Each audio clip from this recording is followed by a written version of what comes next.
William will quite rightly stare down claims that Meghan Markle is threatening to sue. For years, the British public has watched the royal drama between the future King and Meghan Markle unfold.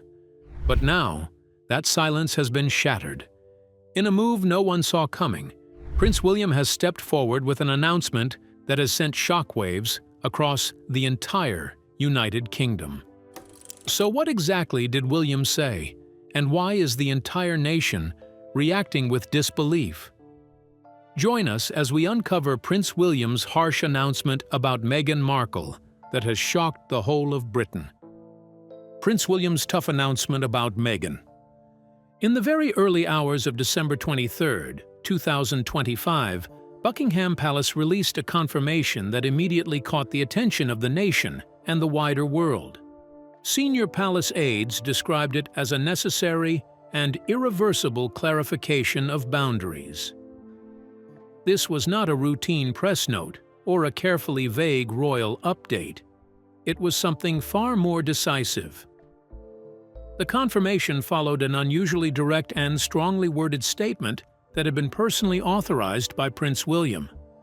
That statement was issued in response to a new wave of public attacks made by Prince Harry, attacks that were aimed not only at King Charles III, but also at Catherine, Princess of Wales. Notably, the palace statement did not mention Meghan Markle by name in its opening lines. Instead, it framed the entire situation as a matter of protecting the institution of the monarchy rather than settling a private, family dispute. Even so, the message was clear to anyone paying attention. The long-standing approach of quietly tolerating public criticism of the monarchy, especially when those criticisms were amplified through commercial media platforms, had officially come to an end. The statement included a striking line that summed up the palace's new stance. There comes a moment when silence stops being an act of restraint and instead becomes an act of surrender. According to the palace, that moment had now passed. This marked the first time Prince William had approved language that was so firm, direct, and final. For many years, he had intentionally kept his distance from the ongoing media storms surrounding the Duke and Duchess of Sussex. He chose not to respond publicly, even when stories questioned his leadership, challenged the moral authority of the crown, or targeted his wife, Catherine. That restraint was widely seen as a reflection of his long-term thinking and his understanding of the monarchy's need for stability. However, that strategy changed after Prince Harry's most recent remarks crossed a line that palace officials felt could no longer be ignored.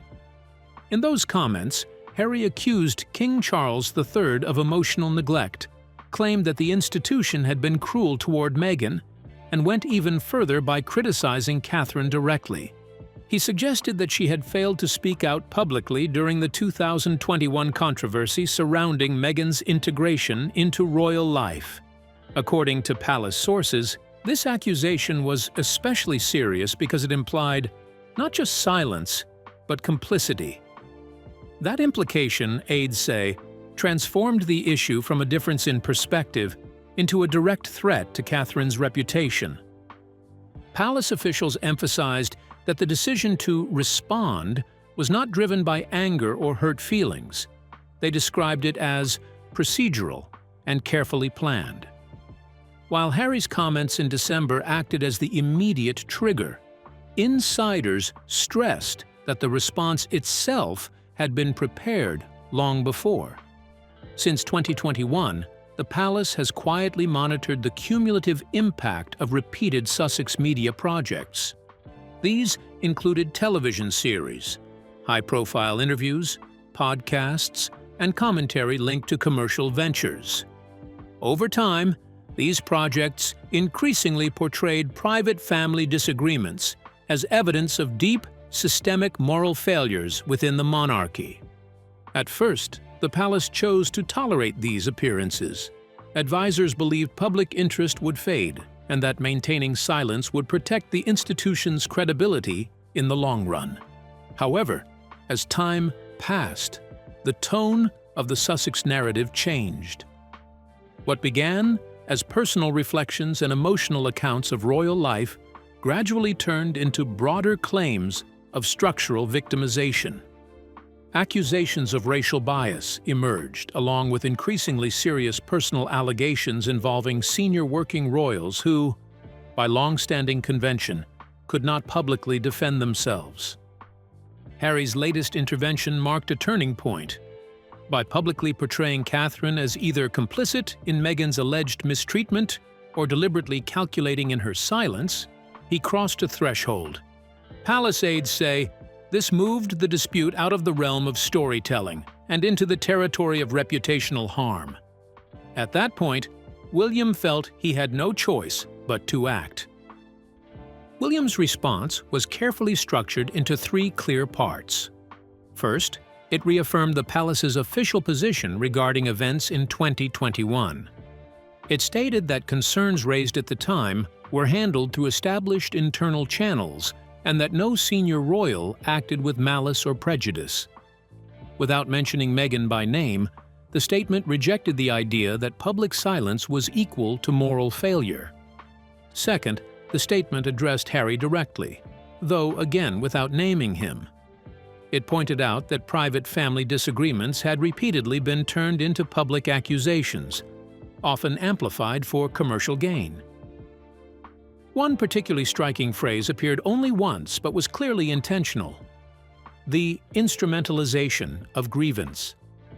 This wording suggested that personal pain had been transformed into a tool, used again and again in the public arena. The third and most consequential part of the statement set a firm boundary. William made it clear that no individual, regardless of whether their title came by birth or marriage, would be allowed to profit from their association with the crown, while simultaneously undermining its legitimacy. According to palace sources, this line was drawn in full coordination with King Charles III and senior constitutional advisors. What was Catherine's reaction? Let's find out. Catherine's surprising silence and strategy. What stood out most to many inside the palace was not what Catherine said, but what she deliberately did not say.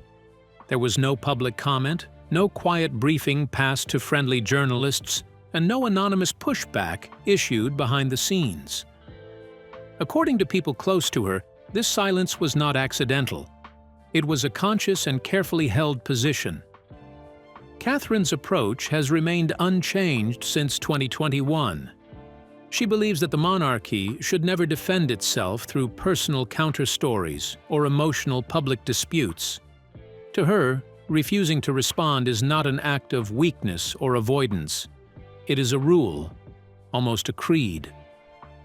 One senior aide explained it plainly. She will not sacrifice dignity for short-term satisfaction, and she will not allow the institution to be dragged into a personal rivalry played out in public. However, silence should not be confused with inaction.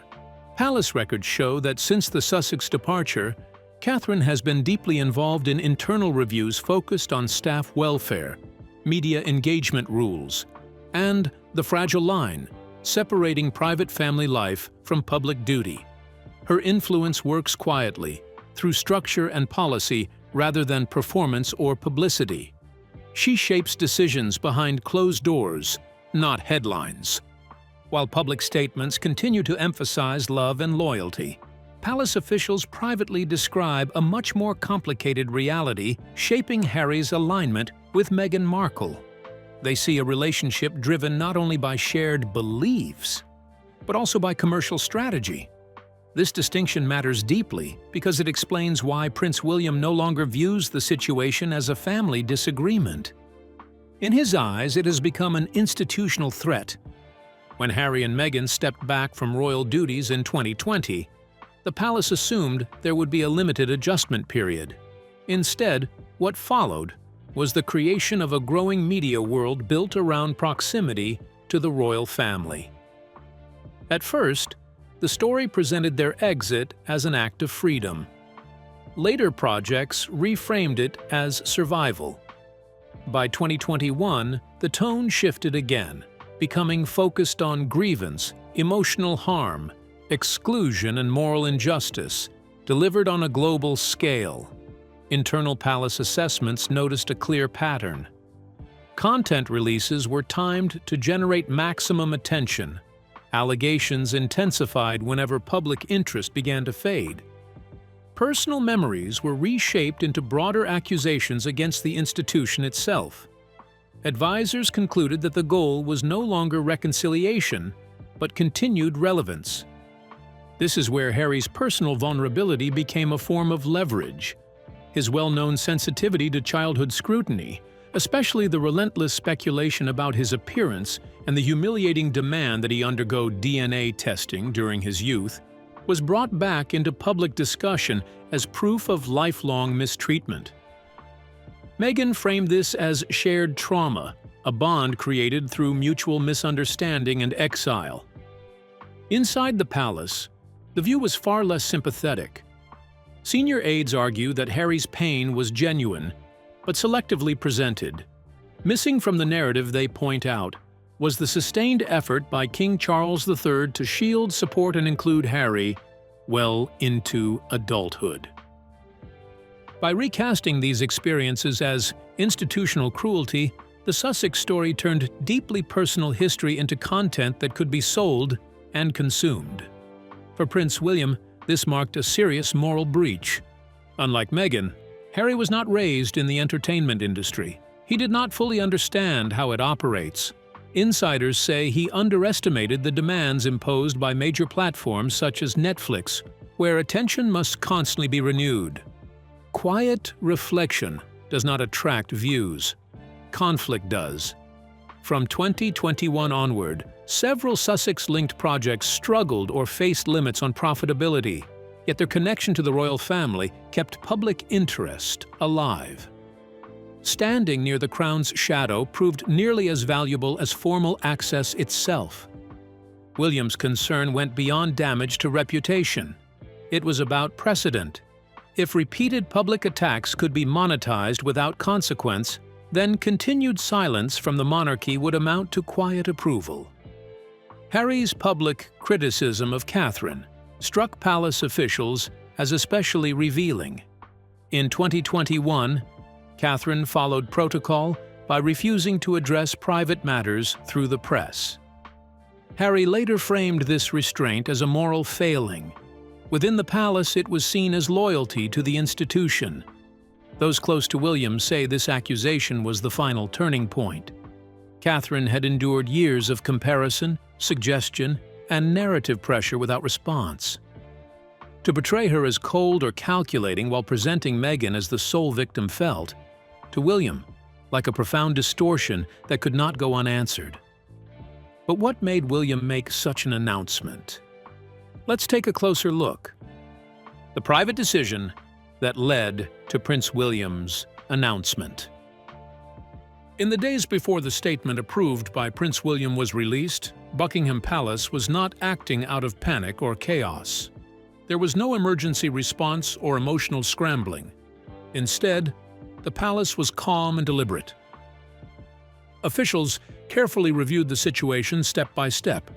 Behind closed doors, teams examined the matter from every angle, including legal responsibilities, constitutional limits, and the royal family's public image.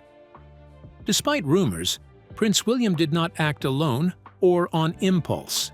In the days between December 16th and December 21st, a series of private meetings were held.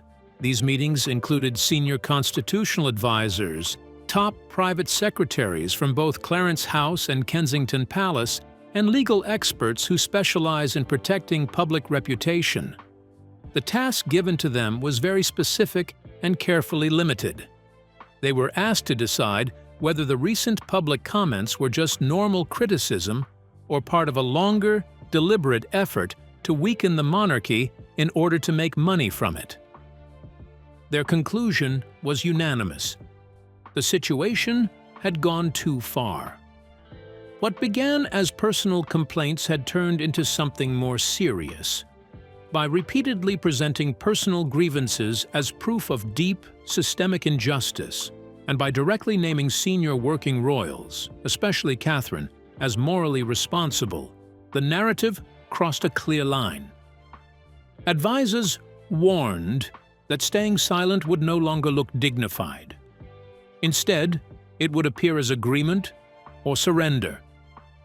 King Charles III stayed silent in public, but in private he was very clear. According to aides who were present at Clarence House, the king outlined 3 firm boundaries that he would not allow to be crossed. First, the monarchy would not accept claims that it was racially or institutionally abusive without solid evidence, a formal response, or consequences. Such accusations, the king believed, strike directly at the legitimacy of the constitutional monarchy itself. Second, no senior working royal, especially the Princess of Wales, would be left unprotected while facing personal attacks disguised as personal storytelling. Charles viewed Catherine's behavior since 2021 as responsible, steady, and honorable, not evasive or silent out of fear. Third, the monarchy would no longer tolerate people using their closeness to the royal family for profit, while the institution itself absorbed the damage. Being associated with the crown without accountability, the king argued, was no longer acceptable. Catherine's role in these discussions was quiet but extremely important. Since the Sussexes stepped back from royal duties, she has consistently refused both direct and indirect offers from media organizations seeking exclusive interviews, commentary, or balance to ongoing stories. These requests became more frequent each time Meghan's Netflix appearances gained attention. Each time, Catherine declined. According to aides, her reasoning is simple. The moment a working royal starts selling their personal story, the monarchy itself becomes entertainment content, and content, by its nature, must keep becoming more dramatic to survive.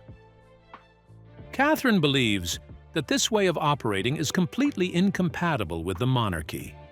This belief now forms the foundation of what palace officials call the post-2021 media doctrine. The monarchy does not chase attention. It survives by lasting longer than the noise around it. Prince William has fully accepted this approach. That is why his statement was not meant to argue point by point or to entertain the public. It was meant to set a firm boundary. The timing mattered greatly. By late December 2025, palace polling showed a worrying trend. Some members of the public were starting to believe that the monarchy's legitimacy depended on personal stories rather than its constitutional role. Advisors warned that this idea, if left unchecked, could become permanent. William's intervention was meant to stop that shift. He did not try to answer every accusation. Instead, he changed the framework of the discussion. This was no longer about emotions or personal pain. It was about the role and function of the monarchy. None of this was done casually.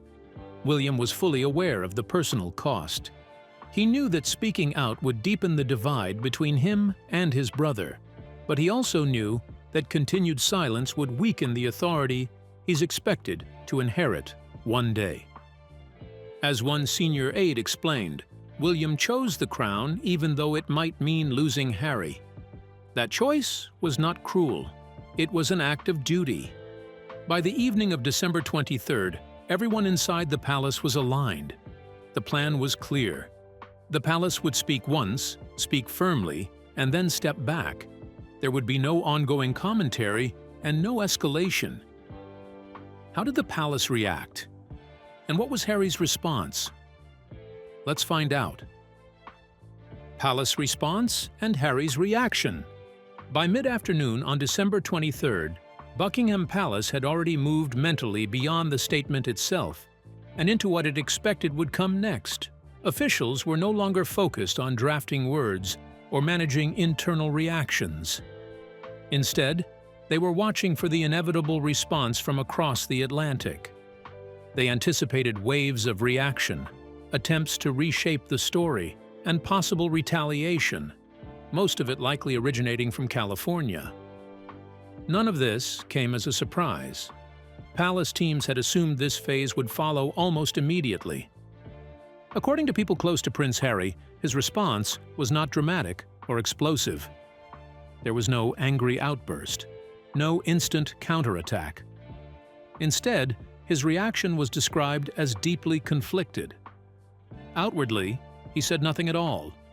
No public statement was released, no social media post appeared, and no spokesperson stepped forward. But behind closed doors, aides say Harry did not read Prince William's words as a neutral clarification made on behalf of the institution. To him, it felt personal. It felt like a door closing. More than that, it felt final. Within a few hours, Harry reached out through intermediaries. He wanted reassurance. He needed to know whether the palace statement was only the beginning, whether further steps or stronger measures were about to follow. The reply he received was calm, controlled, and consistent. There would be no follow-up. There would be no extra explanations, no softening of language, and no private outreach. The boundary drawn that morning was the boundary that would remain. Nothing more would be added. For Harry, this silence was unsettling. In recent years, much of his public strategy had relied on dialogue, response, and reaction. Statements invited counter-statements. Interviews generated headlines, which in turn produced replies. This time, that familiar cycle simply did not exist. With no answer coming from the palace, there was no arena for public back and forth. The absence of engagement removed the very stage on which his recent interventions had played out. While Harry struggled with this lack of response, Meghan Markle's team moved swiftly and decisively. Their focus was on shaping the narrative, particularly in the United States. Carefully worded briefings were provided to selected American media outlets. These emphasized themes of hurt, disbelief, and moral disappointment. The tone was deliberate and restrained. There were no direct attacks on Prince William and no new accusations introduced. Instead, Meghan was presented as the injured party, someone facing a powerful and inflexible institution that refused to listen. This restraint was not accidental. Advisors understood that escalating the situation could easily backfire. Any aggressive response risked reinforcing the palace's central position, that personal grievances were being repeatedly used as tools for attention and leverage. Staying measured allowed Meghan's team to maintain sympathy without provoking a stronger institutional response. Behind the scenes, however, different options were quietly evaluated. A new podcast series was discussed. So was a limited interview or a reflective written essay. Each possibility was examined through a single, unavoidable filter: viability. Since 2021, several projects connected to the Sussex brand had struggled to meet financial and audience expectations. Media platforms had become cautious. They wanted either something entirely new or something dramatically intense. Neither option was easy to deliver without reopening old wounds and reigniting controversy. The conclusion reached by advisors was uncomfortable, but unavoidable. Any immediate retaliation would likely fall flat. It might generate noise, but not lasting impact. In contrast, the palace's choice to remain silent was not a sign of weakness or avoidance. It was a deliberate form of defense. Royal communications teams had prepared for this moment well in advance. Weeks earlier, they had drafted scenario plans outlining likely lines of attack and the appropriate responses. In most cases, the recommended response was none at all. This approach was heavily influenced by Catherine's long-standing belief that responding to personal narratives only gives them legitimacy. Once a royal engages in that space, it becomes an accepted forum. But was the monarchy able to take back control of affairs? Let's find out how the monarchy reclaimed control. King Charles III stayed deliberately above the dispute. He was kept informed at every step, but made no public statements and allowed no leaks. Advisors describe his approach as one of containment. The goal was to stop the conflict from becoming a constitutional distraction during a delicate time. Privately, the king supported Prince William's firmness. He saw William's statement as a protective measure, shielding the crown from being treated as a permanent target in an endless media trial. One key factor guided the palace's thinking: audience fatigue. Internal analysis showed that public interest in Sussex-centered controversies had declined. While occasional bursts of attention were possible, sustained influence had faded. Repetition had dulled impact. This reality limited Meghan's options. To escalate would risk backlash, to stay silent would risk irrelevance. By contrast, the palace's silence carried no downside. By the end of December 24th, 2025, the predicted public clash had not happened. There was no dramatic rebuttal, no tit-for-tat interviews. The carefully prepared counteroffensive never materialized. William's calculation had proven correct: speak once clearly, then withdraw. By doing so, the palace denied critics the attention needed to sustain a confrontation. The message to friends and foes alike was clear. The Crown does not chase the story, it sets the terms. What followed William's statement was not a media battle but a recalibration. Within the palace, aides began calling it the end of elasticity. For the first time since the Sussex departure, the monarchy defined the terms of engagement instead of negotiating them. William's decision marks a structural shift in how royal authority is exercised. Past crises were handled through accommodation and silence, often bending tradition to absorb pressure. This time, authority was shown through restraint. One statement, no follow-ups, no counter-narratives. Constitutional advisors see this as setting a precedent. A monarchy that refuses to fight in public does not look weak. It looks controlled. The lesson is clear. Legitimacy comes from continuity and conduct, not from winning arguments. For Prince Harry, the consequences are serious. William's boundary does not cut family ties, but restricts institutional access. Future interactions, if any, will be private and unamplified. Public alignment with Meghan's media strategy risks further alienation. Stepping back risks internal tension. Either choice carries a cost. Advisors stress that reconciliation is possible but conditional. Disengage from commercializing grievances. Until then, the palace will not reopen dialogue. While William draws lines, Catherine holds the center. Since 2021, she has become the monarchy's moral balance, not by announcing it, but by refusing to exploit access, reply to personal attacks, or turn duty into content. Her refusals carry power. Internally, she advises on far more than patronages: staff welfare, media ethics, and the mental toll of public life. A senior aide summarized her role. She doesn't win arguments. She prevents the need for them. For King Charles III, William's stance resolves a tension dating back to 2020. Charles values compassion and dialogue, but he also understands institutional fragility. Privately, he sees William's actions as a necessary adaptation to a harsher media environment. His support is quiet but firm, and he has delegated operational authority on this front to William, a significant signal of trust and an early shift in leadership style, even before succession. Perhaps the most important result is the closure of an exception. For 5 years, the Sussex arrangement existed in a gray zone. Royal by association, independent in action, influential by narrative. That ambiguity is over. The palace has made it clear. Royal status cannot be selectively claimed. One cannot reject the institution while trading on its symbolism, or claim privacy while profiting from proximity. These contradictions, long tolerated, will no longer be absorbed. Does it change how the monarchy is seen by the public? Let's find out. Monarchy legitimacy. Shift.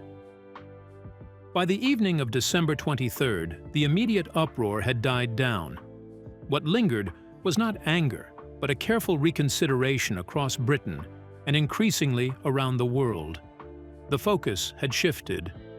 from simply noticing what was said to understanding what it really meant. By drawing a clear boundary, Prince William forced not only a rethink of family expectations, but also a broader reflection on how a modern monarchy proves its relevance in a world of constant exposure. Early polls showed the results were predictably split. Some people welcomed William's firmness, seeing it as a long overdue step to restore responsibility after years of public criticism. Others felt it was too cold, arguing that authority should have been balanced with compassion. What caught analysts' attention, however, was that opinions did not drift.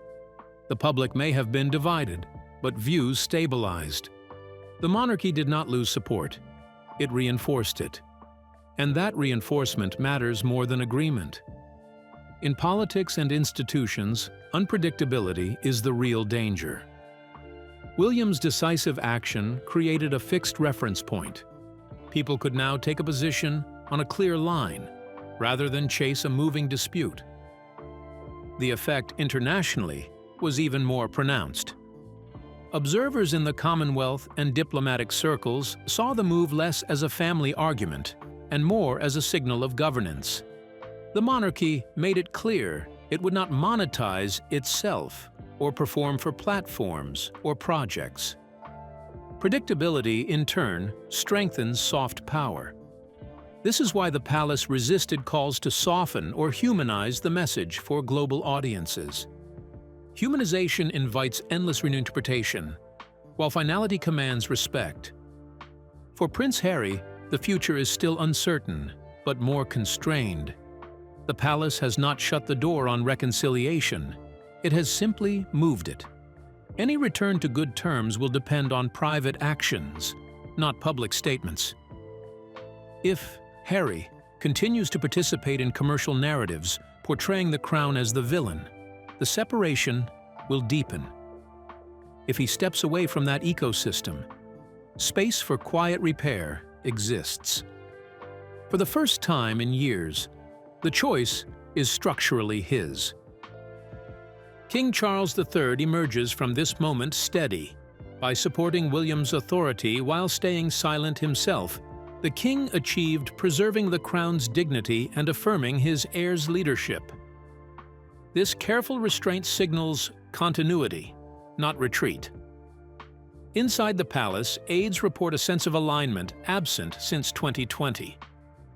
The institution is no longer torn between accommodation and defense. It has made a choice. So, what do you think about Prince William's harsh announcement about Meghan Markle? Share your thoughts with us in the comments section. Don't forget to like and subscribe.